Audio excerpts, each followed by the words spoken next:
from the top.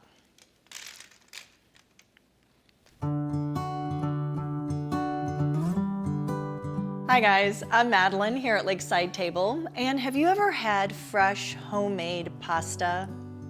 Well, if you have, then you know what I'm talking about. And if you haven't, that's okay. Just try to imagine the best pasta you've ever had and multiply that by 1,000. It's soft and smooth. There's nothing tough or doughy about it. It is so good. And the best part? It is fun and it is so easy to make. All you need is a simple hand crank pasta press, or you can use a mix master attachment. A pasta drying rack is also really helpful. If you need any of these tools, I have links for them right below. Making the dough is super easy. In a large bowl, mix together 2 cups all-purpose flour, a 1/4 cup semolina flour, make a well, and add 3 eggs and 2 tablespoons water. Mix this together with your hand until it comes together and forms a smooth ball. Wrap the ball in plastic wrap and a clean dish towel. Then let it rest for 20 minutes. After the rest, cut it into 4 equal parts. Keep the dough that you're not using covered. Before you roll your dough out, make sure you've got your drying rack handy. Put the press on the lowest number, crank the dough through. Fold it in thirds and crank it through again. Do this 2 or 3 times, folding in thirds each time.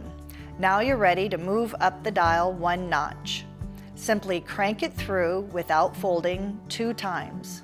Repeat this process 1 notch at a time, running the dough through until you get to the number 6 on the dial. If the dough starts to pull or tear, that means it's too wet. So just sprinkle a little flour over the dough, rub it in gently, and run it through the press at whatever level you are.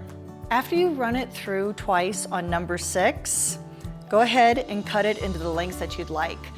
I generally cut it into 3 or 4 lengths, but you do whatever length you like. Simply feed the dough through the cutter, catch it as it comes through, and hang it up to dry. When you're ready to boil your homemade pasta, make sure you generously salt the water and drop the pasta into rapidly boiling water only for 2 or 3 minutes. If you're not going to eat your pasta right away, go ahead and dry it completely and then put it in Ziploc bags and pop it in the freezer. It'll keep great that way for 2-3 months, and then you'll have it on hand anytime. Be great. Now this pasta I just made, and I love fresh homemade pasta, which is a little bit of olive oil, butter, salt, garlic, and some fresh herbs. So good. I don't know if it gets any better than this. After you have homemade fresh pasta, it's really hard to go back to a box or anything different. Thank you so much for hanging out with me here today. And if you like this video, please subscribe. And if you want to print this recipe out, just head on over to my blog, lakesidetable.com. And until next week, guys, go have fun in your kitchen, and I'll see you soon. Bye-bye.